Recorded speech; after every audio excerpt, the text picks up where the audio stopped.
Hoje teremos uma introdução a como fazer o projeto de uma placa de circuito impresso.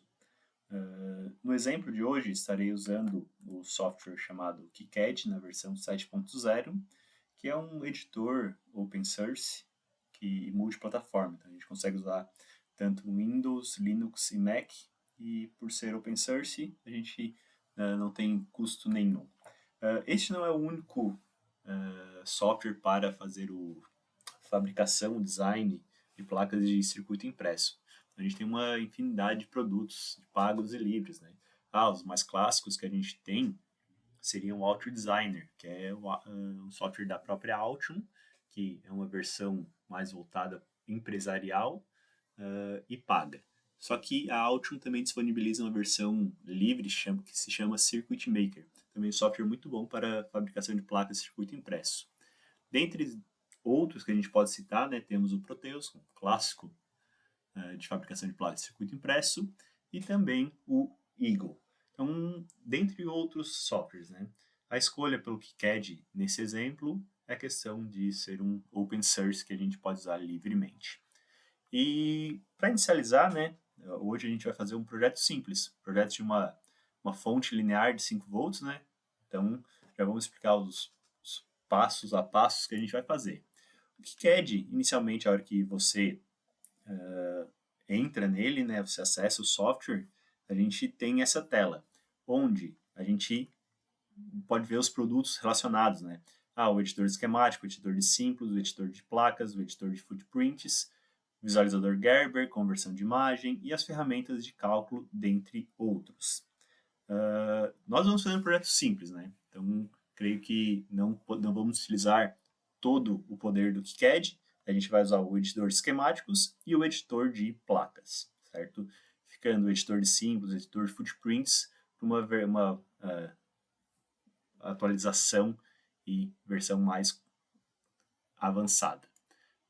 Para criar um projeto novo, né, o KiCad trabalha com projetos, né? Então a gente pode vir em arquivo, file e new project, novo projeto. Aqui a gente consegue criar nossos projetos. Então eu vou criar um projeto exemplo aqui, eu vou criar o meu exemplo 3, já que tem outros dois já criados, né? Criei o meu projeto exemplo, e aqui eu já tenho na árvore de projetos, né, dos arquivos projetos, ele já cria um esquemático, esse underline SCH, e um editor de PCI, que é o PCB, né? Então, tá aqui. Vamos começar olhando o esquemático. O esquemático, dando 2 cliques no esquemático, ele já abre a janela do esquemático, onde, por padrão, ele vem um template de uma folha 4 com o rótulo aqui embaixo. Esse rótulo a gente consegue alterar tanto a data da emissão, ou a versão da revisão, o título do nosso projeto da fonte linear e a empresa que vocês estão realizando esse trabalho, né? Então, tudo isso vai ficar já na folha do esquemático, certo? E aqui começa a questão de hierarquias, né? Nós temos o quê? A raiz, o root, é a folha principal. Nós podemos criar infinitas folhas que são alocadas nesse projeto que fica aqui na hierarquia do esquema. Não, com projeto simples a gente não vai utilizar essas hierarquias, né? Somente uma página já está de bom tamanho. Aqui na visão lateral, né, nós temos a questão de exibição do grid, qual que vai ser a distância do grid, se é em polegadas, se é em mils, que é milímetros de milésimo de polegada, e a questão dos milímetros, bem como a exibição para a tela inteira. Então, se a gente quiser exibir a folha na tela inteira, a gente clica aqui. Dentre outros tipos de alterações. Na visão superior, mais questão de impressão, zoom, a questão de ir para navegação de folhas, caso tenha mais folhas, rotação de componentes e alguns outros tópicos mais especiais. Na parte lateral direita, nós temos nosso selecionador de itens, né, que é o mouse, a questão de destacar os fios e pinos de uma rede, então já vamos ver isso aqui também, e a inserção de símbolos símbolos de alimentação, terra, positivo, fios, barramentos, entradas e saídas de barramentos, sinais de não conexão e adicionar junções. Então a gente tem uma série também os rótulos, né, que é rótulo de roteamento. Nosso exemplo, a gente vai fazer uma fonte linear. Então, vamos pegar do exemplo que a gente já tem um transformador, a gente vai pegar o secundário do transformador, retificar com uma ponte de diodos. Após essa retificação, a gente vai usar um filtro capacitivo e depois desse filtro capacitivo a gente vai inserir num regulador de tensão linear e seus componentes adicionais, né? Então, para início, a gente começa abrindo a biblioteca de símbolos. Na primeira vez que é aberta essa biblioteca, ela demora um pouquinho para abrir, tá? Ela está lendo todas as bibliotecas e já vai atualizar. Atualizou, você clica no projeto, ele abre a biblioteca. Então, a primeira vez que a gente faz essa primeira inserção, como ele está abrindo todas as bibliotecas, ele vai demorar um pouquinho, tá? Isso aqui não é questão do software mesmo. Mas depois que ele abrir a primeira vez, roda normal. Então aqui está todas as nossas bibliotecas de símbolos que a gente tem. Então é uma infinidade. Por ser um projeto aberto, com atualizações periódicas, isso aqui é atualizado sempre. Então tem desde microcomputadores, microprocessadores, FPGAs, CPUs, dentre outros, né? Então, para começar, a gente vai usar uma ponte retificadora. Então, já vou começar colocando um diodo aqui, né?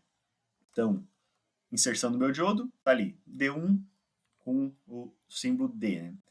R, eu rotaciono o meu diodo, o meu componente, né, nesse caso, e insiro. Tá, como eu vou usar uma ponte, eu vou usar 4 diodos para a minha ponte. Então, tá ali. O ESC sai do comando de inserção de componentes, Ctrl+C, Ctrl+V funciona, né? Então, a gente pode copiar os componentes. Aqui que vem um detalhe. Qual diodo a gente vai usar? Por quê? Dando 2 cliques no componente, a gente tem a referência, que é o módulo do componente, né, qual que vai ser referenciado no layout, e o valor dele. Qual que é o diodo que a gente vai usar? Então, eu vou usar o clássico N4007. Então, é um valor, é um componente clássico da eletrônica. E a gente pega o quê? Footprint. Footprint seria como é o componente físico. Aí a gente começa a olhar essa footprint, né, abre as configurações, e a gente vê que tem uma infinidade de configurações. Né? Qual que é o meu componente? Diodo. Legal. Diodo tem SMD e THT, que é o True Hole. Então, só que não vamos fazer uma placa SMD, vamos fazer uma placa True Hole agora. E a infinidade que tem de modelos de footprint de diodo é gigante. O que é aconselhável fazer?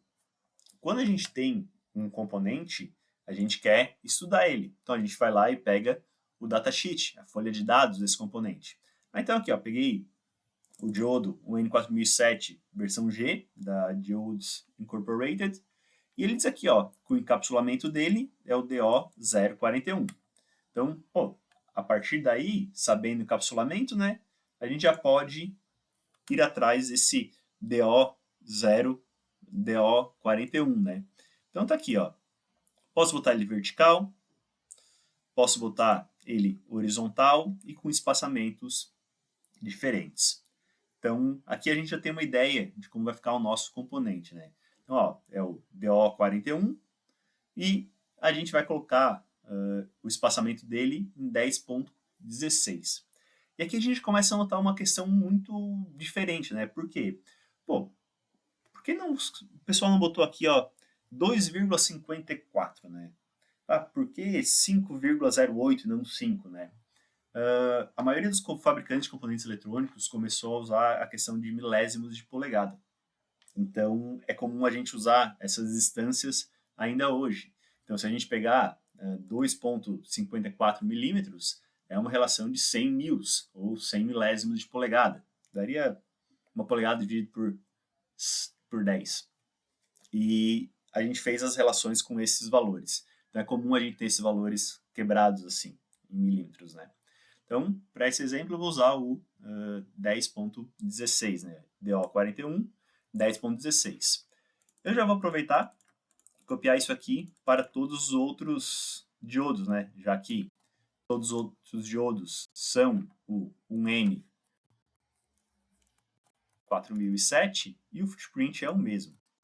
Se vocês fizessem do começo, né, fizessem o primeiro diodo já com a configuração correta, quando vocês fariam a cópia e cola, já ficaria certo, tá? Então, ele mantém as propriedades do componente. Então, daqui está o meu diodo, só que eu vou ter que chegar com um fio nesse meu diodo. Então, o fio vai ter que vir de algum lugar, vem lá do transformador, só que é comum a gente colocar isso com conectores, né? Então, a gente vai ter que ir lá procurar um conector. A gente chega aqui na parte de conector, na biblioteca de conectores,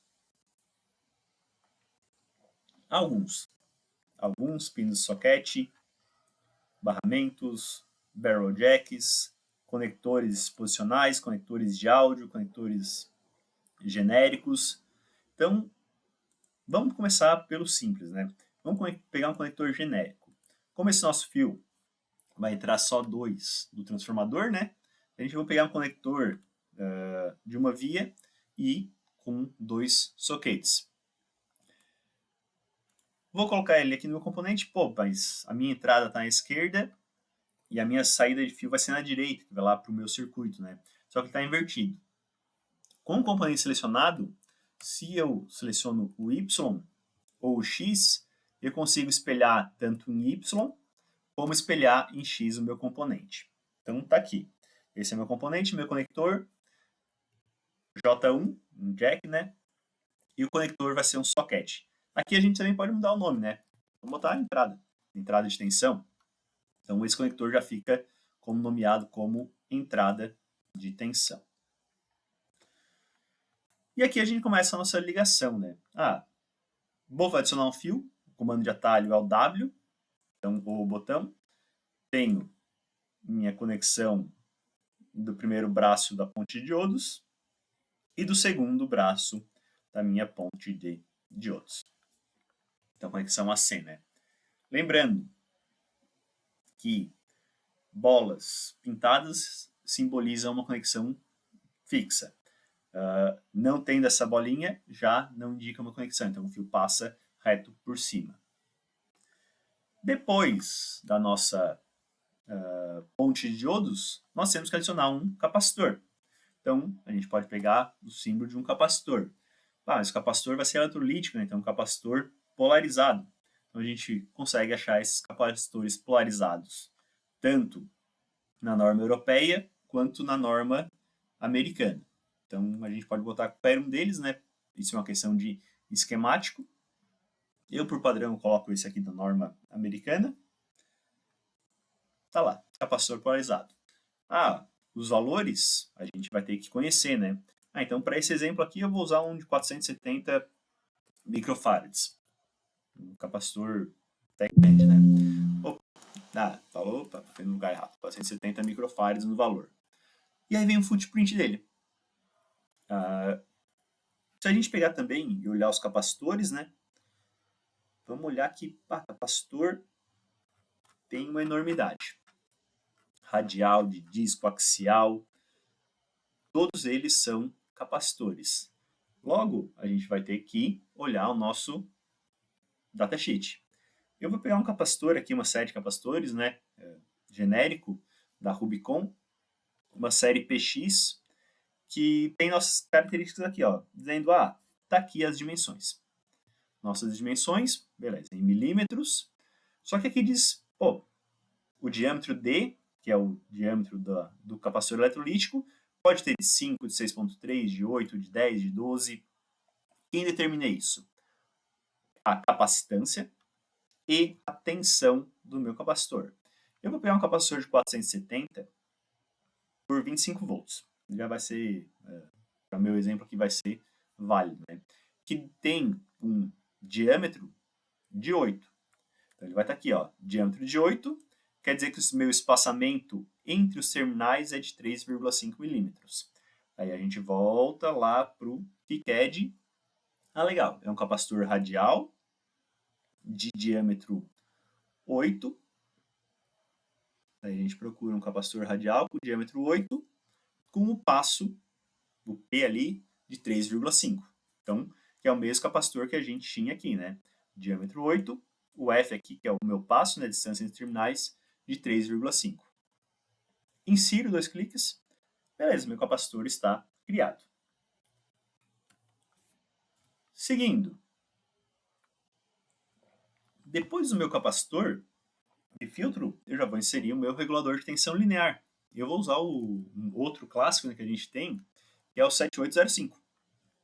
Então, o LM7805, o A7805, GL7805, todos eles são referenciados a esse regulador de tensão positivo da série 78, que normalmente a gente vê com esse capsulamento TO220. Então, para fazer esse exemplo, eu vou usar esse componente. Então, a gente vai lá atrás, lá na nossa biblioteca. Então, procura lá 7805, opa, tem 3 aqui. Então, 7805, é 7805 TO220. Alguns componentes eu consigo já selecionar na escolha desse meu componente o footprint. Então, esse aqui já tem o footprint, TO223. Perfeito. Já vou selecionar ele, porque eu não preciso nem alterar posteriormente o meu footprint. Inserir o componente. Só isso? Não. Aí vem as questões de cuidados, né? Se a gente pegar a folha de dados do 7805, ele vai lá e pede assim, olha, se tu for fazer uma aplicação com uma tensão de saída fixa, um regulador fixo com a tensão de saída, precisa de um capacitor de 0,33 microfarads e um de 0,1 microfarads. Então a gente vai ter que ir lá adicionar esses capacitores. O capacitor de 0,33 microfarads, eu vou colocar um eletrolítico com 0,33 microfarads. E aí vem a questão do footprint novamente, né? Então a gente tem que ir lá no nosso datasheet dos capacitores. Eu vou pegar esse exemplo de capacitor aqui. Então, esse capacitor, ele tem um 0,33 microfarads para 50 volts, suporta nossa tensão, né? A gente já usou outro capacitor de 25. Sendo que o diâmetro dele é 4, se a gente pegar aqui na tabela de diâmetro, né? 4 com um passo 1,5. Então, beleza. Quando a gente for achar nosso footprint, a gente tem que achar um capacitor com diâmetro 4 com passo 1,5. Está aqui já feito ele, né? Então, inserir meu componente. E para a minha saída, né, eu vou colocar outro capacitor, só que dessa vez, como é um capacitor de 100 nanofarads, eu já vou colocar ele como sendo um capacitor cerâmico, né? Então, também, vou lá, coloco o meu 100 nanofarads, né? Lembrando que 0,1 micro e 100 nano tem o mesmo valor. E esse capacitor, eu vou colocar um capacitor cerâmico. Então, ele seria um capacitor de disco cerâmico, né? Então, tem uma enormidade também. Logo, ou eu sei o componente que eu uso, ou eu vou atrás da folha de dados daquele componente que eu vou comprar, né? E ele diz aqui, que o diâmetro do meu capacitor é 9. Então, o disco dele tem 9, com a espessura de 3 milímetros e com um passo de 5 milímetros, certo? Então, capacitor 9, com passo de 5 milímetros, com a espessura de 3. Aqui eu não tenho 3, aqui eu tenho 9, 5, 5, 9, 2,5 e 5. Então, vou ter que tomar cuidado quando for fazer a minha placa, porque eu sei que esse meu capacitor ele vai ser um pouquinho mais espesso. Então, está aqui o nosso circuito, né? Lembrando que se eu tenho uma entrada, eu vou ter que ter uma saída de tensão. Então, aqui eu já coloco a minha saída de tensão de 5 volts. Então, isso aqui é a entrada, aqui é a saída. Certo? Ok, a partir desse momento já posso fazer as conexões restantes com os fios, né? Então vamos só dispor melhor esses meus componentes. Vai ficar grande, tá? Porque o circuito é bem pequenininho. Então tá aqui. Coloquei meu W, já posso fazer a ligação. Então, começando a ligação, vou lá para a tensão de entrada. Opa, aqui eu estou vendo que V está na saída, então eu tenho que inverter esse aqui em X. A tensão de entrada vai para entrada, certo? Tá aqui minha tensão de entrada. Vou colocar todos os meus componentes no rail positivo. Aí a minha saída vai ficar, vou alinhar ele só para ficar certo.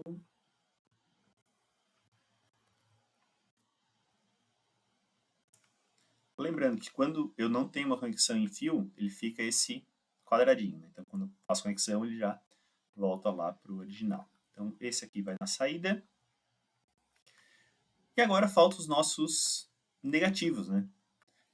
Normalmente, por padrão, nós usamos negativo como um símbolo de GND. Então a gente consegue procurar o símbolo de energia, né? O GND. Posso colocar o GND em todos os pinos que vão para o negativo. Então tudo que vai para o negativo, eu coloco um GND. Num circuito simples como esse, né? Não tem tanto problema. Porque são fios de conexão com GND próximos, né? Então poderia passar uma linha fixa ligando todo mundo. Só que quando o circuito começa a ficar complexo, eu tenho que tomar mais cuidado e usar esses símbolos para facilitar a compreensão do meu layout. E aqui eu vou ligando todo mundo no GND. Ok. Terminei o meu esquemático. Existe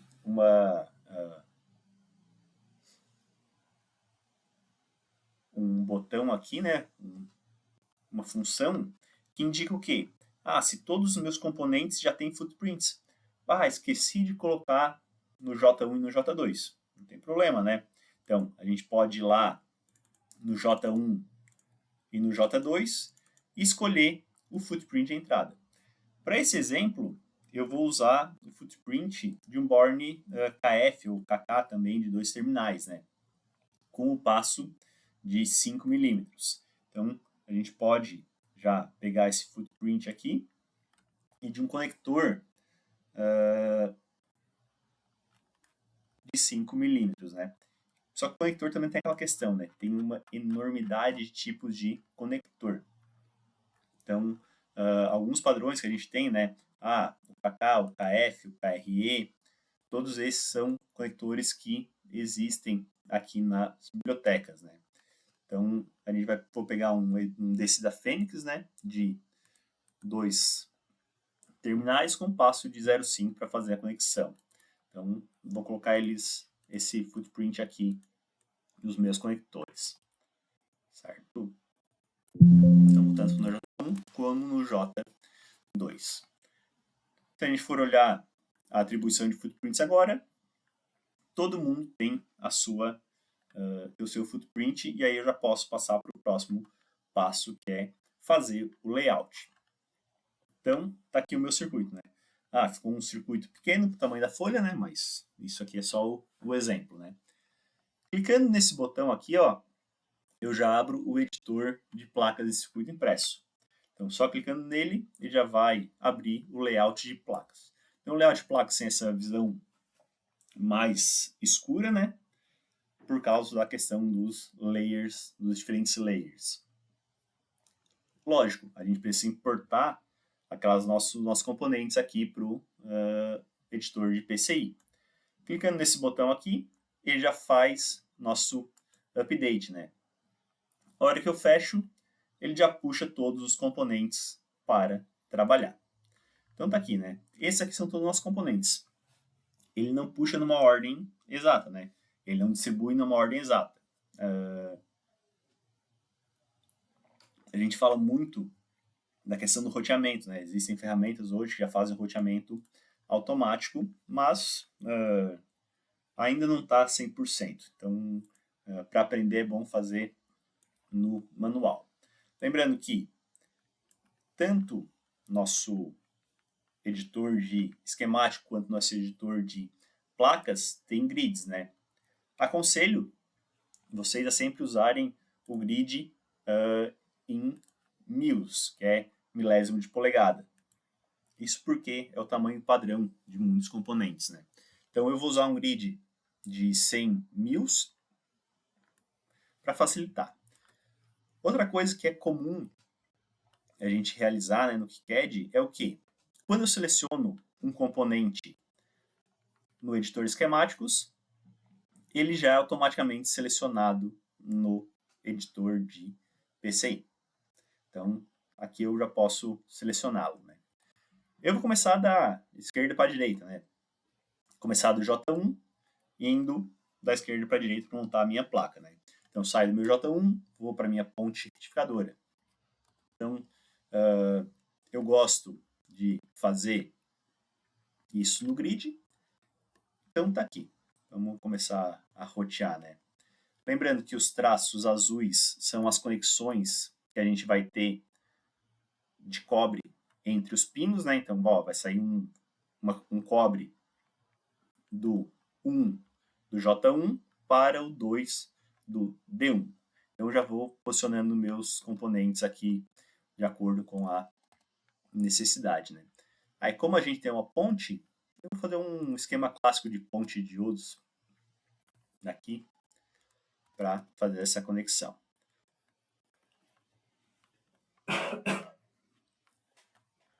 Tá aqui a minha ponte.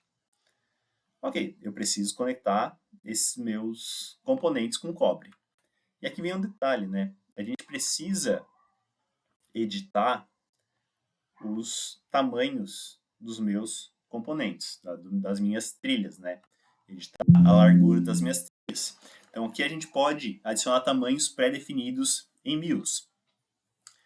Como o meu circuito é um regulador de 1 ampere, eu tenho certeza que uma trilha de 50 mils vai ser suficiente, né? Mas eu posso ter sinais, trilhas de sinais, 12 mils. Trilhas de sinais que não vão levar muita corrente, 20 mils também pode ser. Isso vai depender da quantidade de corrente que vocês vão utilizar. Porque após isso, nós conseguimos selecionar o track e fazer nosso layout. E aqui tem alguns detalhes, né? Para fazer o layout, a gente quer passar uma track. Então a gente pode vir no X ou no botão aqui e fazer essa track. Aí ficou vermelho.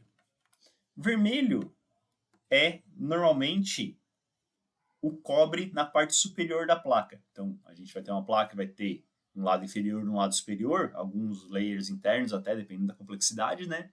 Então se ele está vermelho é na parte superior, se ele está azul é na parte inferior. E eu, para esse exemplo, vou ter tudo na parte inferior, né? Caso alguém queira fazer uma placa do modo clássico, tela de passar roupa, conseguimos fazer só com um layer, né? Então eu vou passar todo esse meu esquema em um layer somente na parte superior. Não gostei dessa trilha, porque alguns dizem que trilhas não podem fazer curvas de 90 graus e nem sair a 45 graus de componentes, né? Isso é em função de um processo antigo de fabricação que não ficava bom de fazer mesmo. Mas com os processos novos consegue fazer curva de 90 graus tranquilamente. Só cuidado com trabalhar com radiofrequência. Aí depois da minha ponte de diodos, tinha o meu capacitor. Então tá aqui, né? Eu vou aproveitar que eu tenho um grid e já vou alinhar todo mundo aqui no meu na minha saída. Tem o meu C2 também está ligado lá no pino 1. E na saída, vamos dizer que essa placa aqui vai ficar grande demais se eu fizer desse jeito. Então vou fazer uma rotação aqui.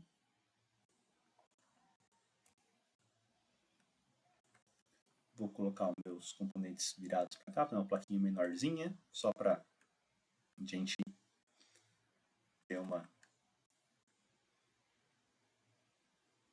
Então, tá aqui.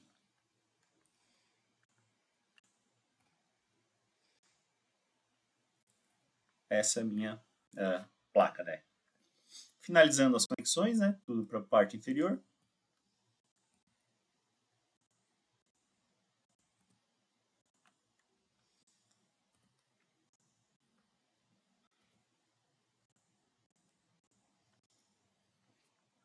Aí vocês olham assim, mas, professor, não ligou o GND, né? O GND a gente vai fazer uma parte especial, né? Que são os planos.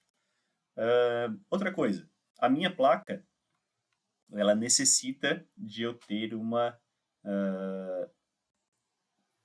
extremidade. Eu preciso indicar para o software que é uma extremidade. Então eu preciso selecionar Edge Cuts e desenhar, vou desenhar um retângulo aqui, né? Só para a gente fazer nossa placa, né?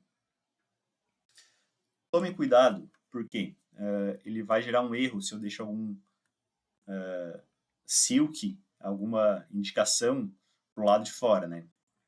Então tá aqui a minha placa. Tanto se eu pegar e conseguir olhar uma visualização 3D, ela já vai aparecer ali a placa. Ó.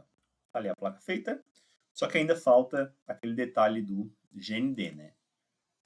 O GND é comum a gente fazer um plano, então uma zona preenchida, né? Essa zona preenchida, eu vou fazer ela no layer inferior, vou fazer uma zona preenchida no GND. Então, o bom de colocar aqueles pinos GND é que ele já aparece a net aqui do GND. Então, já vou colocar o GND, então o plano do GND aqui, em volta de toda a minha placa, e a gente consegue fazer essa inserção desse plano aqui. Então, já vou preencher todas as minhas zonas, e está aqui a minha placa feita, né? Quando a gente faz esse preenchimento de GND, já é criado todos os pinos que estão conectados nessa net, nessa rede, todos eles já são conectados juntos.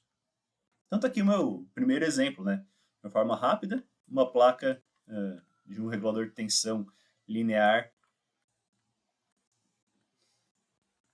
com 7805. Certo? Então uma placa provavelmente suporta 1 ampere tranquilamente.